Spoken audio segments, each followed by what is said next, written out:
அமைச்சர் தனிக்கோடிக்கு சொந்தமான இடத்தில் எலும்பு கூடு தோண்டி எடுப்பு. என்னடா இது? அமைச்சர் வீட்டுல தோண்டா நகையும் பணமும் இல்ல கிடைக்கும். இதுல எலும்பு கூடு கிடைச்சிருக்கு. வந்துட்டாயா இம்சை லெகட பாண்டி.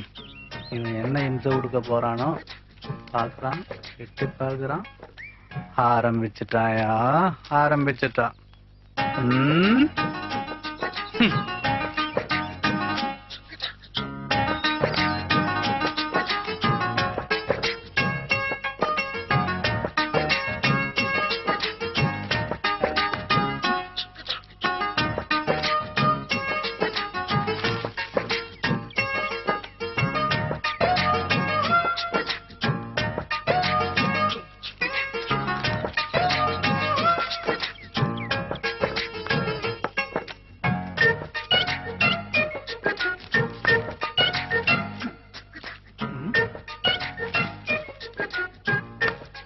என்னத்த குனிஞ்சு குனிஞ்சு பாக்குறான். படிக்கவும் தெரியாது. படம் பாக்குறதுக்கு இவ்வளவு பில்டப்பா.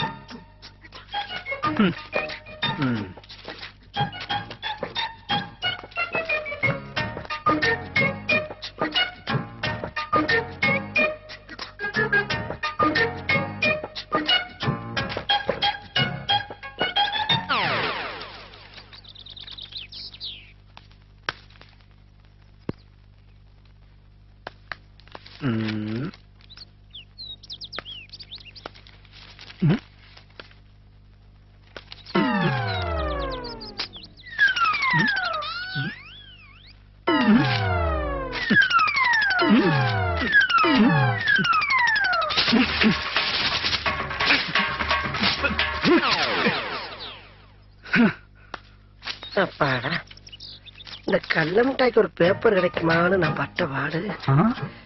எப்படியோ அண்ணன் கோவத்துல கிளம்பி போட்டாரு. கோவக்காரதா.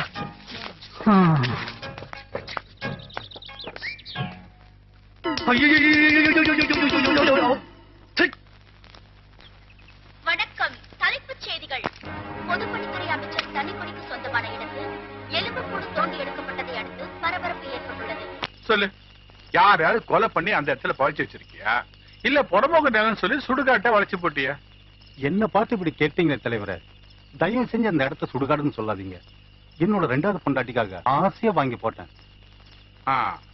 அப்ப போன யாரு? உன் முத பொண்டாட்டியா?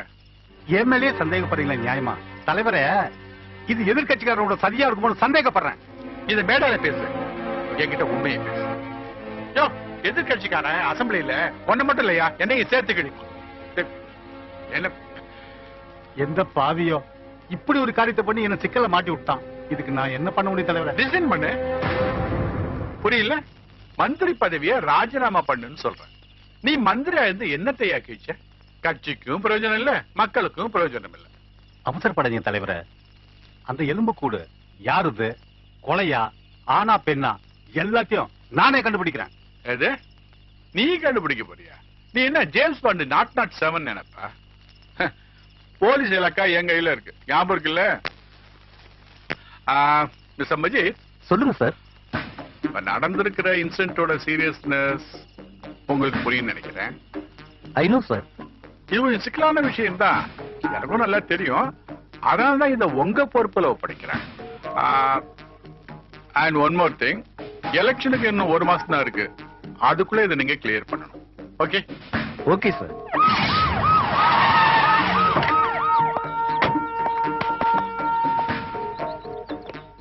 I am Pondur Inspector Ravi Kumar. Hello. Please come in, sir. போய் யாரும் பாருங்க.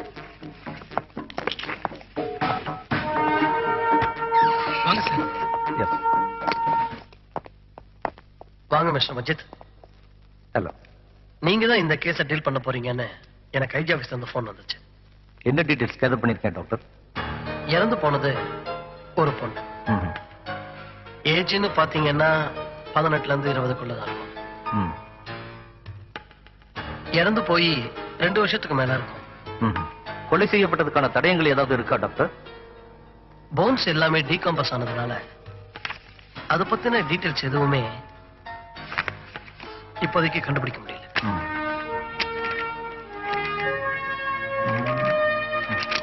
Thank you doctor. சார், ரேகா ஆஷான்னு 2 பொண்ணுங்க காணாம போனதா கம்ப்ளைண்ட் பதிவாயிருக்கு. அந்த பொண்ணுங்களை பத்தின டீடைல்ஸ் ஏதாவது கிடைச்சதா மிஸ்டர் ரவிக்குமார்?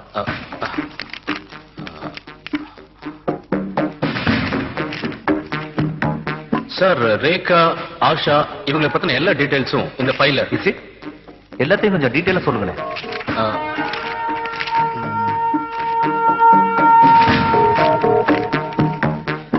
சார், ரேகாங்கிற பொண்ணு கிடைச்சிட்டா, அதனால அவங்க கம்ப்ளைண்ட் வாபஸ் வாங்கிட்டாங்க. அப்போ ஆஷா?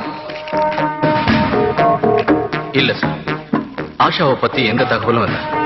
என்கொயரி பண்ணிருக்காங்க, பட் எந்த டீடைலும் கிடைக்காதால ஃபைலை க்ளோஸ் பண்ணிட்டாங்க.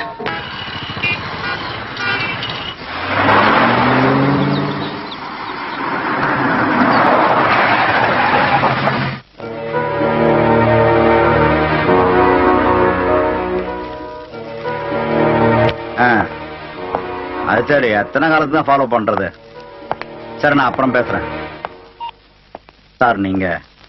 We are coming from police headquarters. By the way, உங்க பொண்ணு ஆஷாவை பத்தி என்கொயரி பண்றதுக்காக நாங்க இங்க வந்திருக்கோம். ஐ சி.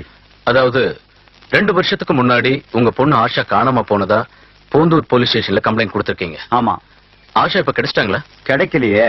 2 வருஷமா தேடி அலைஞ்சுட்டு இருக்கோம். தேடாத இடமே இல்ல. சிஎம் வரைக்கும் மனு கொடுத்தாச்சு. 4 நாளைக்கு முன்னாடி மினிஸ்டர் இடத்துல எலும்பு கூடு கிடைச்சதா நியூஸ் வந்ததே, நீங்க படிச்சீங்களா? ஆமா, படிச்சேன். அந்த ஸ்கெல்டன் உங்க பொண்ணு ஆஷாவா இருக்குமோன்னு நாங்க சந்தேகப்படுறோம். என்னங்க இவங்க நம்ம பொண்ணு பத்தி என்னென்னமோ சொல்றாங்க. சார், என்ன சார் சொல்றீங்க? மிஸ்டர் கேசவன், அது உங்க பொண்ணு தான் நாங்க சொல்லல. அது உங்க பொண்ணா இருக்க கூடாதுங்கிறது தான் எங்களோட ஆசையும். நீங்க விசாரணைக்கு ஒத்துழைச்சீங்கன்னா உண்மை என்னன்னு தெரிய வரும். கடைசி உங்க பொண்ணை எப்ப பாத்தீங்க? ஃப்ரெண்ட்ஸுங்களோட அவ பிக்னிக் போனா. அப்பதான் நான் அவளை கடைசியா பார்த்தேன். அவளோட க்ளோஸ் ஃப்ரெண்ட்ஸ் மனோஜ், சௌமியா, ஜவஹர், சந்தோஷ், அப்புறம் சாந்தி பிக்னிக் போன இடத்துல தான் அவ காணாம போட்டதா சொன்னாங்க. உங்களை மாதிரி போலீஸ்காரங்க நிறைய பேர் இங்க வந்து விசாரிச்சாங்க. ஆனா இது வரைக்கும் எந்த ஒரு நல்ல தகவலும் எங்களுக்கு கிடைக்கல. கடவுள் தான் எங்க பொண்ணை காப்பாத்தணும்னு நானும் இவரும் கோவில் குளம்னு ஏறி இறங்கிட்டு இருக்கோம். ஆல்ரைட். இப்போ ஆஷா பிக்னிக் போனதா சொன்னீங்க இல்லையா? அவங்க எந்த இடத்துக்கு போனாங்க? ஆஷாவோட ஃப்ரெண்டு சந்தோஷ்னு சொன்னேன் இல்லையா? அவங்க அங்கிளுக்கு போந்தூர்ல ஒரு இடம் இருக்கு, அங்க போயிருந்தாங்க. ஓகே. ஆஷாவோட ஃப்ரெண்ட்ஸ் எல்லாரோட அட்ரஸ் எங்களுக்கு வேணுமே.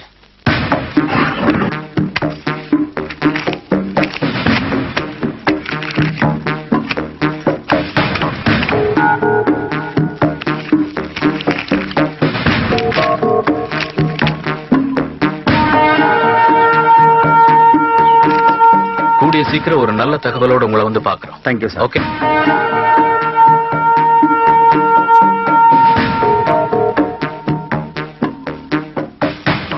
வணக்கம் சார். நீங்க என்ன பார்க்க விரும்புறதா என் செக்ரட்டரி சொன்னாரு. 2 வாரத்துக்கு முன்னாடி மந்திரியோட இடத்துல ஸ்கெல்டன் தோண்டி எடுத்ததா ஆர்டிகல்ஸ் வந்தது, அதை படிச்சீங்களா? சாரி சார், நான் படிக்கல. ஓகே. 2 வருஷத்துக்கு முன்னால காலேஜ்ல படிச்சிட்டு இருந்தீங்க. அப்போ உங்க ஃப்ரெண்ட்ஸோட சேர்ந்து பிக்னிக் போனீங்களே, அது ஞாபகம் இருக்கா? ஆஃப் கோர்ஸ், அது எப்படி மறக்க முடியும்? எங்க வாழ்க்கையில ஒரு வசந்த காலம் சார் அது. பட் அப்படி போயிருந்தப்போ எங்க கூட வந்த ஆஷா திடீர்னு ஒரு நாள் காணாம போயிட்டா. அதுக்கப்புறம் அவ எங்க போனா என்ன ஆனான்னு எந்த விஷயமும் எங்களுக்கு தெரியல. அது இருக்கட்டும், அதுக்கும் நீங்க என்ன பார்க்க வந்ததுக்கும் என்ன சம்பந்தம்? மந்திரியோட இடத்துல கிடைச்ச அந்த ஸ்கெல்டன் ஆஷாவோட தான் இருக்குமோன்னு நாங்க சந்தேகப்படுறோம். ஆஷாவோடதா? நானோ அது நிச்சயமா ஆஷாவோட டெட் பாடியா இருக்காது, இருக்கவும் கூடாது. ஆஷா மாதிரி ஒரு கேரக்டரை கண்டிப்பா நீங்க பார்க்கவே முடியாது. அவளை போய் டெட் பாடி அது இதுன்னு. அந்த பொண்ணு காணாம போனப்போ நீங்க கூட இருந்திருக்கீங்க. அங்க என்ன நடந்தது, அத பத்தின டீடைல்ஸ் எங்களுக்கு கொடுத்தீங்கன்னா யூஸ்ஃபுல்லா இருக்கும். சார், காலேஜ்ல நான், ஜவஹர், மனோஜ், ஆஷா, சாந்தி, சந்தோஷ் இவங்களே என் ஃப்ரெண்ட்ஸ். எங்களை மாதிரி ஒரு க்ளோஸ் ஃப்ரெண்ட்ஸை கண்டிப்பா நீங்க பாத்திருக்கவே முடியாது. வாழ்க்கையில எதை இருந்தாலும் அது ஓரளவுக்கு திரும்ப கிடைச்சிரும். ஆனா கல்லூரி பருவமும் அங்க உண்டான நட்பும் அதுல கிடைச்ச சந்தோஷங்களும் எத்தனை பிறவி எடுத்தாலும் திரும்ப கிடைக்காது. சிறகடிச்சு பறந்த அந்த நாட்கள் இன்னும் என் கண் முன்னாடி அப்படியே சந்தோஷமா நிரந்தரமா இருக்கு.